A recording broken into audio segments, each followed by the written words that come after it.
کہا جاتا ہے کہ امیجنیشن میں بہت زیادہ طاقت ہوتی ہے. سچن ٹنڈولکر نے جب 35 سینچریاں بنا لی تھیں، دی ٹائمز آف انڈیا نے اس کا انٹرویو لیا اور کرکٹ میں سکسیس، کامیابی کی بات کی وجہ پوچھی. تو سچن ٹنڈولکر نے کہا کہ جب میں کھیل کے میدان میں کھیلنے کے لیے جاتا تھا تو جانے سے پہلے میری جو تیاری ہوتی تھی وہ میرا امیجنیشن ہوتا تھا. میں یہ امیجن کرتا تھا کہ میں نے 100 رنز بنا لیے ہیں. یعنی میں کھیل کے میدان میں جانے سے پہلے ہی اپنی امیجنیشن میں سینچری بنا کے جاتا تھا. اور میری کامیابی کا جو راز ہے اس میں اس کا بڑا عمل دخل ہے، میری امیجنیشن کا. محمد علی اس صدی کا عظیم ترین باکسر، وہ جتنی بھی ریہرسل کرتا تھا باکسنگ کے لیے، اس میں کئی گھنٹوں کی ریہرسل امیجنیشن پر مشتمل تھی. وہ تالاب کے کنارے بیٹھ جایا کرتا اور گھنٹوں بیٹھ کر اپنی آنکھیں بند کر کے امیجن کیا کرتا کہ وہ باکسنگ کر رہا ہے، وہ لڑ رہا ہے. وہ امیجن کرتا کہ اس کو پنچ آ رہے ہیں اور وہ اس سے اپنا بچاؤ کر رہا ہے. وہ یہ امیجن کرتا کہ اس کو پنچ لگے اور وہ زمین پہ گر گیا، اور وہ اپنے آپ سے یہ کہا کرتا کہ Muhammad Ali you are great, Muhammad Ali you are champion, اور پھر اٹھ کر لڑنے لگ جاتا. اور امیجنیشن کو محمد علی نے اپنی پاور کہا ہے کہ یہ میری طاقت ہے. آئنسٹائن کا کہنا ہے کہ امیجنیشن نالج سے بھی زیادہ امپورٹنٹ ہے، علم سے بھی زیادہ ضروری ہے امیجنیشن. بروس لی 1970 میں اس نے اپنے آپ کو ایک لیٹر لکھا، ایک خط لکھا، خود کو ایک خط لکھا، اور اس نے اپنے آنے والے 10 سالوں کے لیے اپنی وشز کا اظہار کیا، اپنے مقاصد کا اظہار کیا، اپنی گولز، اپنے آبجیکٹیوز، اپنے ٹارگٹس، ان سب کو اس کے اندر لکھا. اور وہ اس کو اپنی جیب میں رکھا کرتا تھا، اس کو اپنی پاکٹ میں رکھا کرتا تھا، اور یہ امیجن کیا کرتا تھا کہ میں نے یہ سب کچھ حاصل کر لیا، اچیو کر لیا ہے. اور پھر دنیا نے دیکھا کہ سچن ٹنڈولکر نے بھی اچیو کیا، محمد علی نے بھی اچیو کیا، اور بروس لی نے بھی اچیو کیا. طالب علم کی امیجنیشن پاور بہت زیادہ ہونی چاہیے. اس کو سمجھنے کے لیے آپ میری اس بات کو انتہائی غور سے سنیے گا اور مکمل سنیے گا، کیونکہ ادھوری بات اثر نہیں رکھتی ہے، مکمل بات ہمارے اوپر ایفیکٹس چھوڑتی ہے.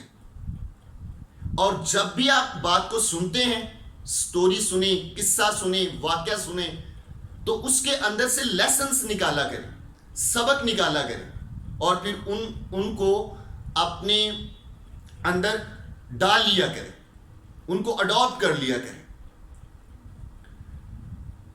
جیمز نیسمتھ امریکن سولجر تھا، میجر تھا. یہ ویتنام جنگ کے دوران یہ پکڑا گیا اور اس کو 7 سال کی سزا ہو گئی.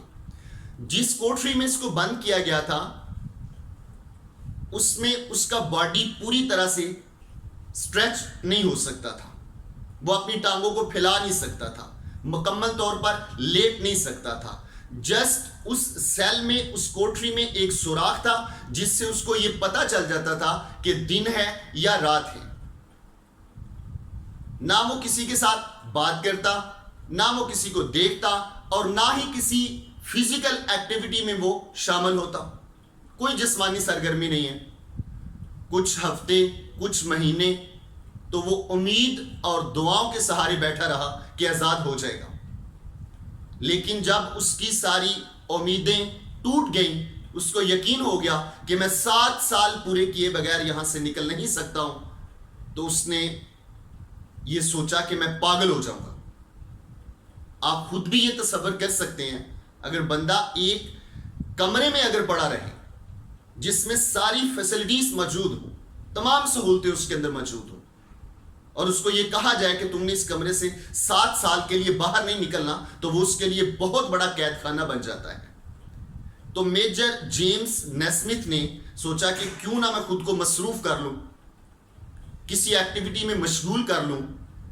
تو آپ یہ سوچیں کہ وہ کمرہ، وہ سیل، وہ کوٹری جس میں وہ اپنے جسم کو بھی زیادہ پھیلا نہیں سکتا، سیدھی طرح لیٹ نہیں سکتا، تو وہ کیسی ایکٹیویٹی میں اپنے آپ کو شامل کر سکتا تھا؟ یقیناً imagination, power of mind. Imagination ذہن کی طاقت ہوتی ہے۔ وہ اصل میں گولف کا پلیئر تھا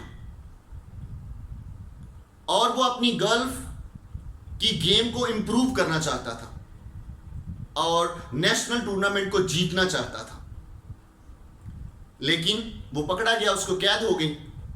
تو اس نے اس قید میں اپنی امیجینیشن سے کس طرح سے پاور لی؟ اس نے ایک ٹائم مقرر کر لیا، فکس کر لیا، اور جس طرح انسان جب کھیلنے کے لیے جاتا ہے، ایک کھلاڑی کھیلنے کے لیے جاتا ہے تو وہ پوری تیاری کرتا ہے، وہ یونیفارم پہنتا ہے، وہ گولف کے کلب کو پکڑتا ہے، وہ بال لیتا ہے، وہ ایک کورس، ایک رستہ ڈیسائیڈ کرتا ہے، وہ ایک میدان ڈیسائیڈ کرتا ہے۔ تو اس نے اپنے امیجینیشن میں، اپنے تصور میں ان تمام چیزوں کا اہتمام کیا۔ وہ یہ محسوس کرتا کہ اس نے اپنے ہاتھ میں گولف کلب پکڑا ہوا ہے، وہ یہ دیکھتا کہ وہ شاٹ کھیلتا ہے، اور جب شاٹ کھیلتا تو بال کی ہوا میں جو آرک بنتی، کوس بنتی، وہ اس کو دیکھتا۔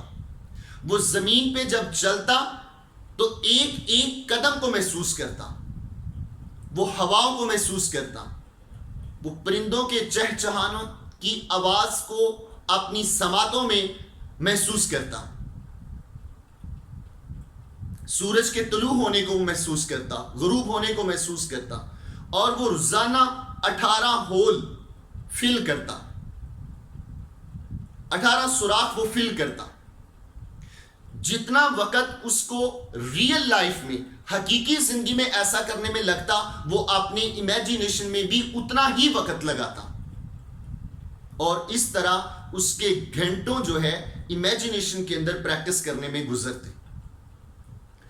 ایسا کرتے کرتے 7 سال گزر گئے اور وہ آزاد ہوا۔ یقیناً لوگوں نے یہ سمجھا کہ میجر جیمز نیسمتھ از فنشڈ، ختم ہو گیا، وہ اس کی کوالٹیز ختم ہو گئی، اس کی فزیکل اسٹرینتھ ختم ہو گئی، جسمانی طاقت اس کی ختم ہو گئی۔ بعض نے تو یہ بھی سوچ لیا کہ وہ تو پاگل ہو چکا ہوگا، اس کا ذہن مفلوج ہو چکا ہوگا، لیکن حیران کن بات کہ ایسا کچھ نہ ہوا۔ وہ پہلے سے بھی زیادہ طاقتور ہو کر نکلا، اور باہر آ کر اس نے نیشنل چیمپئن شپ میں حصہ لیا، اور انتہائی امپریسو ریزلٹس کے ساتھ اس نے اس کو ون کیا اور اس کو جیتا۔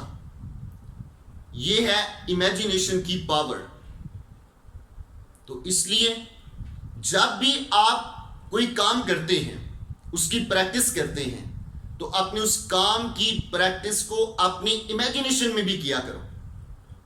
آپ کلاس میں ایک لیکچر سنتے ہیں اپنے استاد کا، گھر جا کر آپ اس کی پریکٹس کرتے ہیں، آپ اس کی تیاری کرتے ہیں، وہ مکمل لیکچر کو، استاد کی کہی ہوئی ایک ایک بات کو آپ اپنے امیجن میں، اپنے تصور میں اس کو دوبارہ سنا کرو، اس کو دوبارہ ریوائز کیا کرو، تو آپ یقین جانیں آپ کو اتنی اسٹرینتھ ملے گی کہ آپ چیزوں کو بہت آسانی کے ساتھ لرن کریں گے، بہت آسانی کے ساتھ چیزوں کو سیکھنا شروع کر دیں گے۔